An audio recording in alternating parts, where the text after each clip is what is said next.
Hello FlossTube, it's Brittany at Ingleside Imaginarium. Welcome to my channel. If you've been here before, great. If not, I'm very excited you're here, and let me just tell you a little bit about it. I am a YouTube channel that focuses mainly on cross stitch, and mostly lately I have been focused on the cross stitch that I design as the person behind Ingleside Imaginarium, and mostly lately, along those same lines, a very specific design, and that is the Keramos Bestiary, which was my 2021 mystery stitch along for the year. That means that the first of every month a new piece of the pattern is released, and this year the Keramos Bestiary is based around ancient Greek mythology and the creatures found within. So here we are. This is a special kind of video I call Myths and Stitches. It comes out to correlate with each one of those creatures that is featured in the cross stitch pattern, and you can come along with me as I explore the story and the history and the mythology behind each of these creatures, as well as do a little bit of stitching on the actual model. So yeah, that's a little bit what this is about. Before we get into which creature was released December 1st, I just wanted to give a quick update. As you can tell by my background, I have made it safely to Nashville. I decided to leave New York City for the time being. You never know, maybe I'll be back there one day, but you know, just for now, it wasn't a good fit for me. So I'm giving Nashville a shot. Fortunately, my parents live here, so I'm lucky enough to be able to stay with them until I kind of figure out what my life is going to look like here. So yeah, thank you for all the well wishes with my move, and I want to let you know that we are in Nashville, getting settled. The kitties are very happy. And you know, I'm pretty happy so far too. So without further ado, let's talk about cool mythological creatures.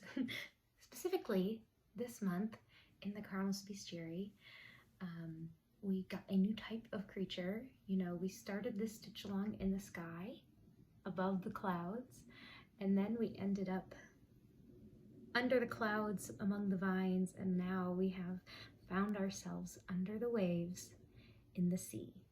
And this sea monster specifically is called the Ketos, or the Ketus, and it is a long whale-like creature with kind of more of a dog-like head. So let me get a good close-up there for you. There she is, or he. I actually am not sure. I would wager that this one was a he, but I don't know if it was specified in any of the versions of the myths that I read. But I think my favorite part of this is the red backstitch around the Ketus's mouth. I feel like it makes it look like he's got those fleshy gums or lips along with his sharp teeth. So yes, we have made it to nearly the bottom of our urn and have only 2 creatures left. I can hardly believe it. I have a couple of really exciting updates and I guess some really exciting news to tell you that has to do with Ingleside Imaginarium. So yeah, hopefully we'll get to tell you about that soon. And in the meantime, if you'd like to hear more about the Ketus and how he fits into Greek mythology, he features in a pretty famous story. Continue watching and you'll find out. Thank you for all the support as always, and I'll see you next time. Let's hear the story of the Ketus.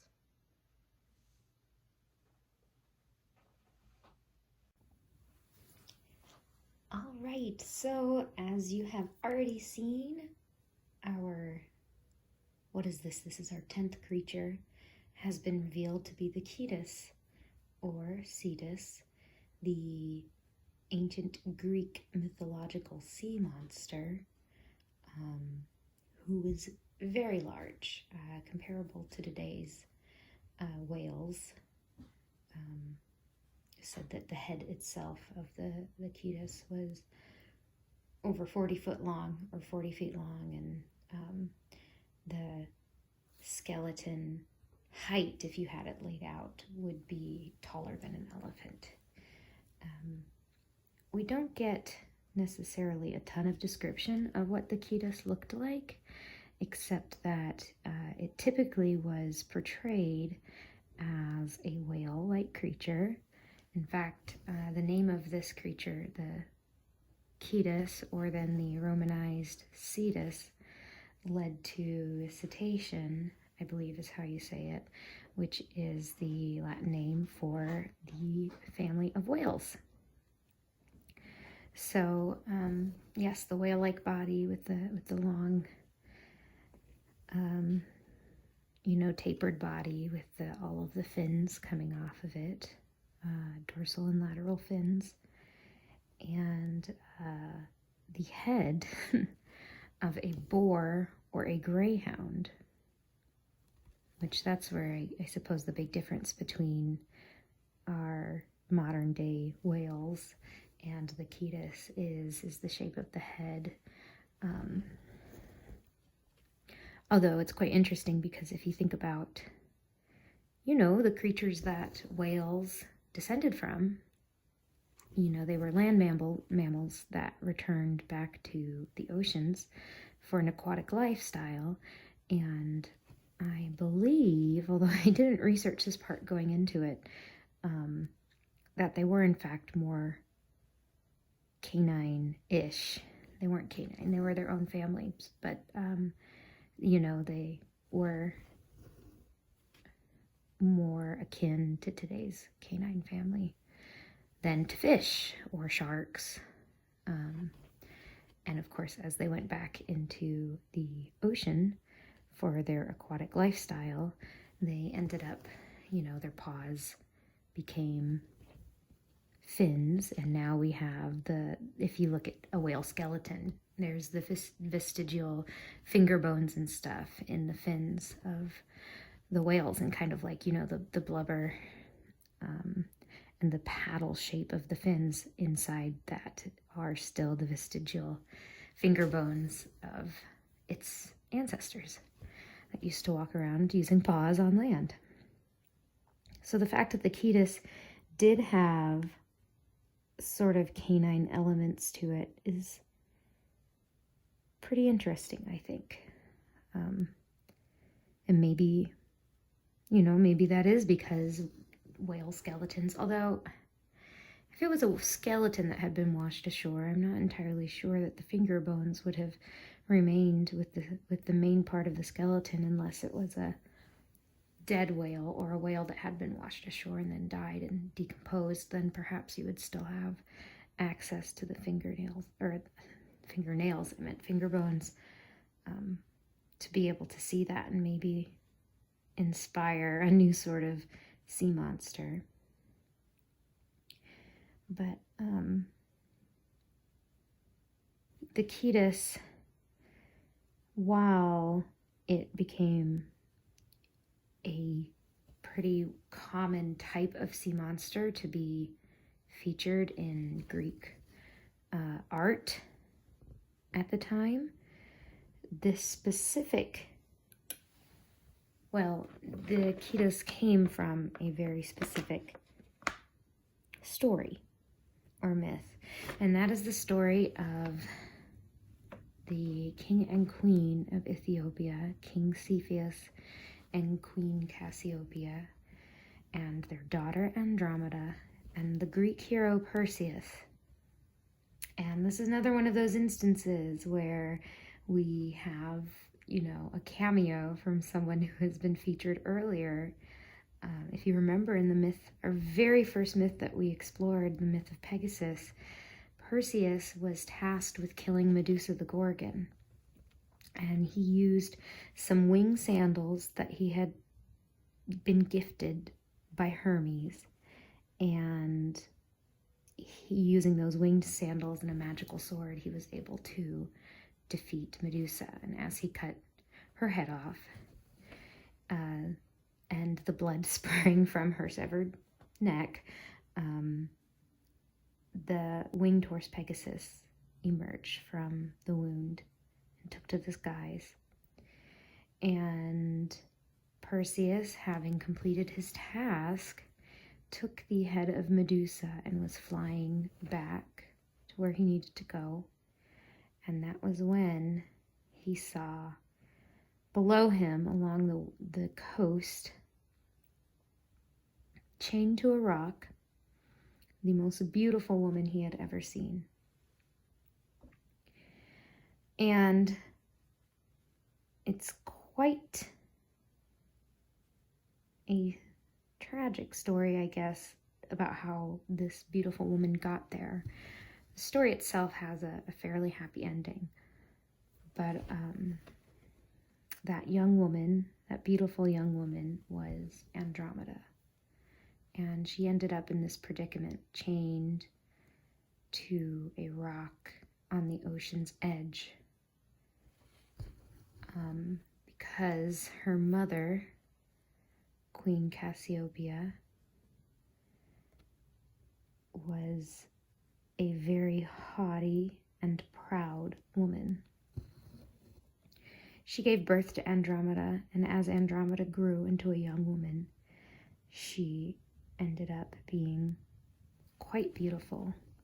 And perhaps it was said in seriousness, perhaps it was said as probably all mothers like to brag about their children and, kind of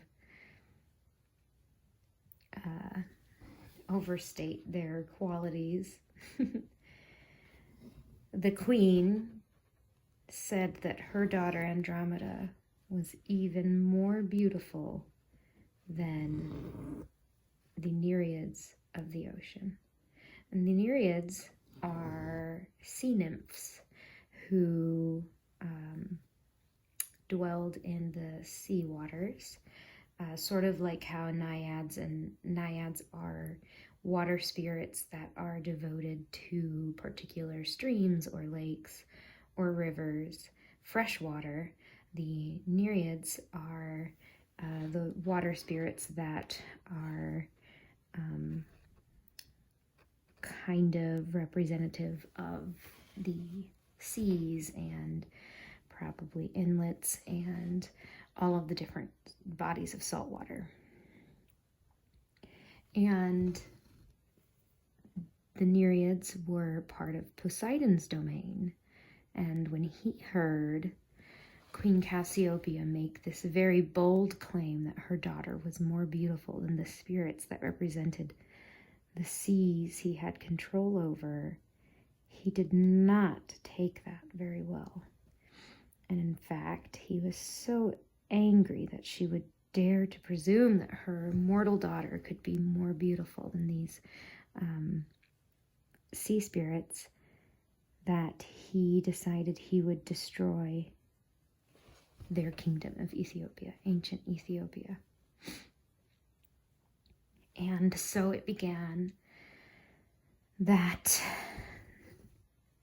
great storms and waves erupted from the sea, bashing into the kingdom of Ethiopia, into King Cepheus's land. And within those large waves, a shadow of a giant sea monster was seen. And in fear and dread of what havoc that sea monster might wreak if it reached the kingdom, King Cepheus and Queen Cassiopeia went to an oracle, and they asked, what can we do to keep this monster from attacking our kingdom? What can we do to keep our kingdom from being destroyed? And the oracle said, you must take your daughter, the daughter who got you into this mess. It wasn't her fault. But this daughter that you love and cherish and claim to be such a beauty, you must take her and chain her as a sacrifice, an offering to the sea monster, the Ketis. And if you do this, the sea monster will take Andromeda as the sacrifice, Poseidon, his wrath will be assuaged and your kingdom will be safe. And whether it was for their own good and their own fear for their lives, or, perhaps they were good rulers and were concerned about how this may, thinking about all of their citizens and the people who lived in their land, they thought, well, the sacrifice of one for the good of the many is something to keep in mind. And so they took their daughter, Andromeda, and chained her to the rock face where Perseus found her. And it was actually very good timing that Perseus was flying over when he did, because that was the moment that the sea monster Cetus had finally reached the shore.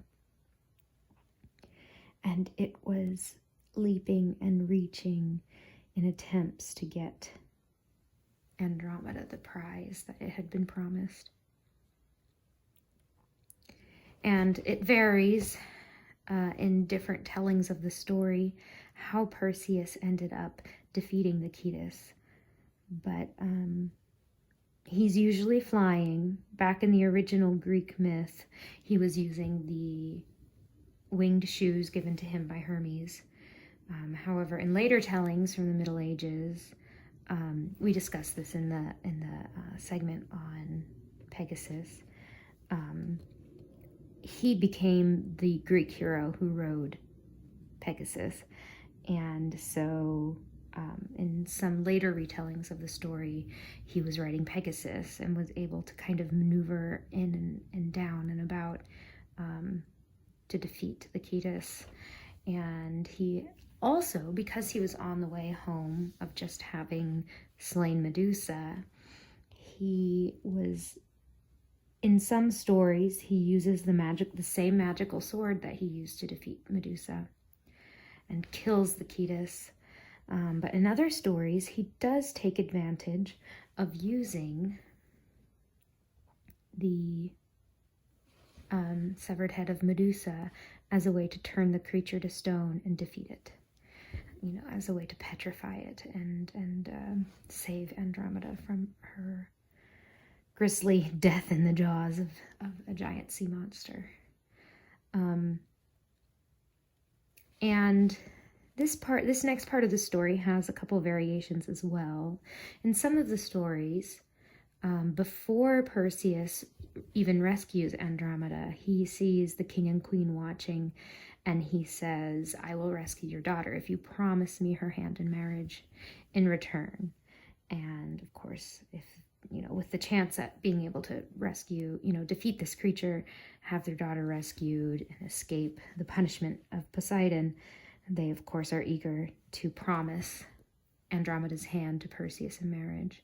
In some versions of the stories, he saves her without thinking about it, and then afterwards has to ask her parents if he can marry her.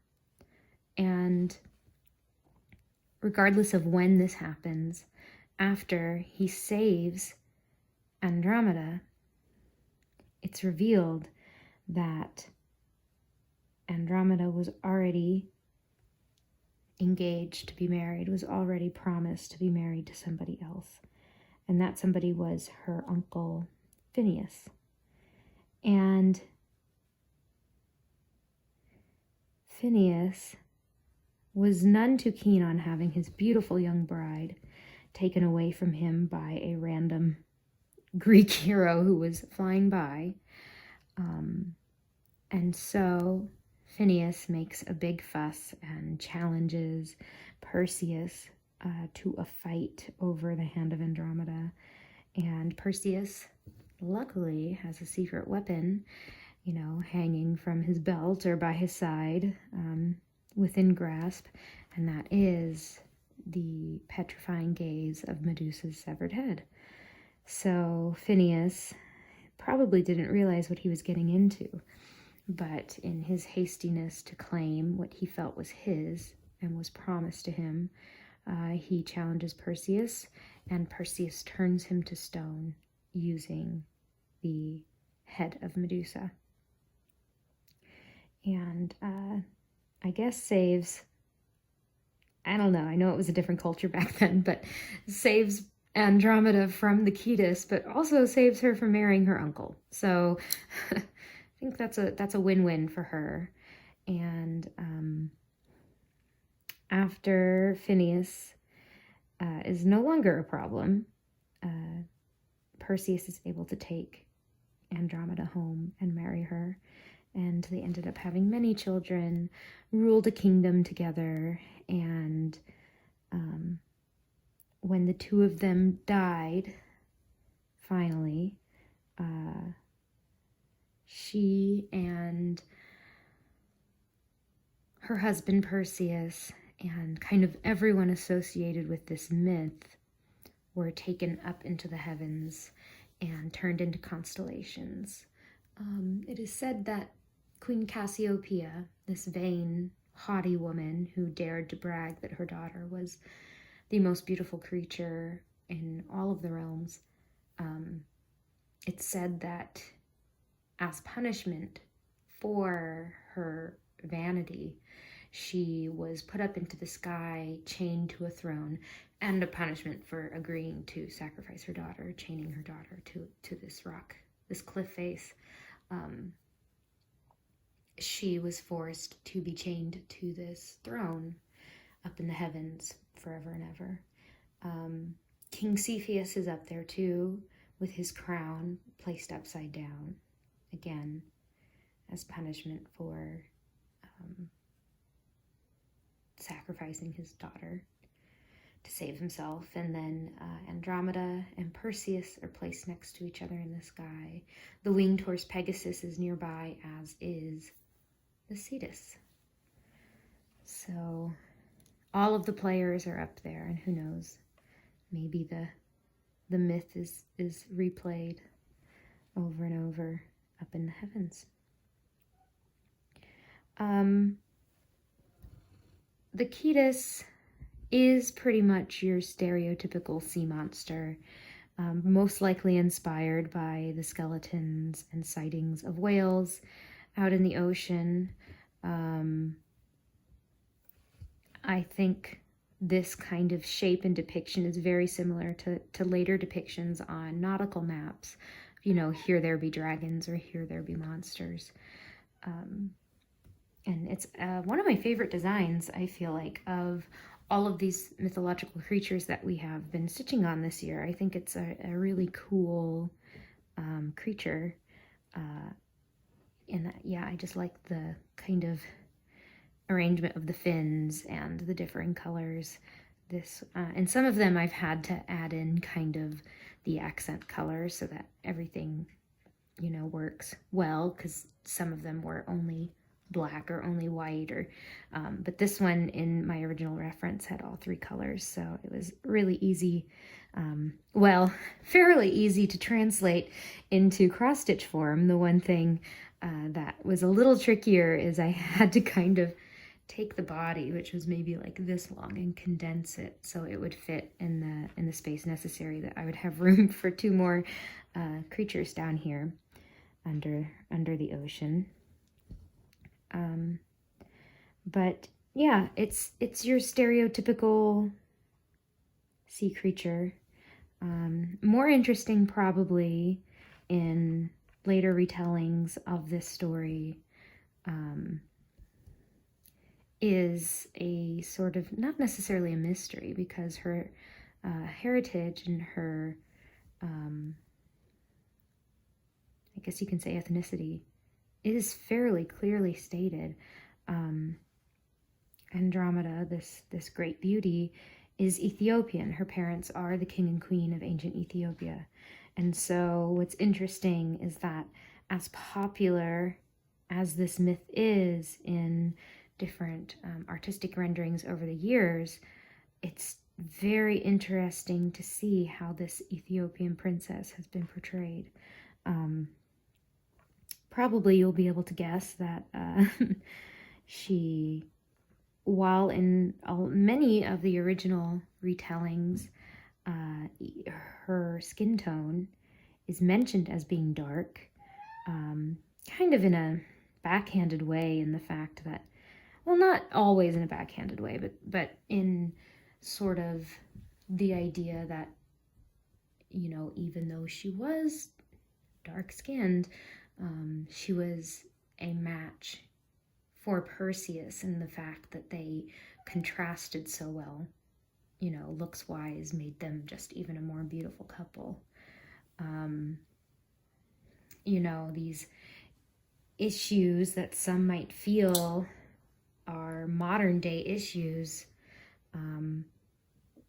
with the color, you know, skin color and whitewashing and stuff, is actually, you know, I mean, you obviously you can think about the many portrayals of, you know, religious figures that would have been darker skinned coming from the Middle East, and their portrayal as Caucasian people or white people. The same thing happened to Andromeda. Over the years, she, even though she was a princess of Ethiopia, has been portrayed in art and movies as white. So if I ever do make an Andromeda pattern, I think I will go back to her roots and, you know, portray her as the dark-skinned woman she would be, if she had really existed, if she did really exist. I don't know necessarily if there was an actual king and queen that inspired, you know, the land itself was real. The Greeks would have, you know, between trading and all of that stuff, would have encountered the lands of Ethiopia and the people of Ethiopia. So, yeah, it's just very interesting to think about and to see how it, you know, over the years changed. Otherwise, you know, I don't really have too much else to say about the Ketas. The Perseus myth, again, has been retold many times over the years. One of the most famous adaptations, I guess, in modern history is the 80s and more recent version of The Clash of the Titans, is the story of Perseus and Andromeda. And there does feature a sea monster in that, but they changed it from the Ketas to the Kraken, you know, the giant squid creature, which I had always associated with, I guess, Greek mythology, just because of its association with that film. And it turns out the Kraken is actually Scandinavian. So,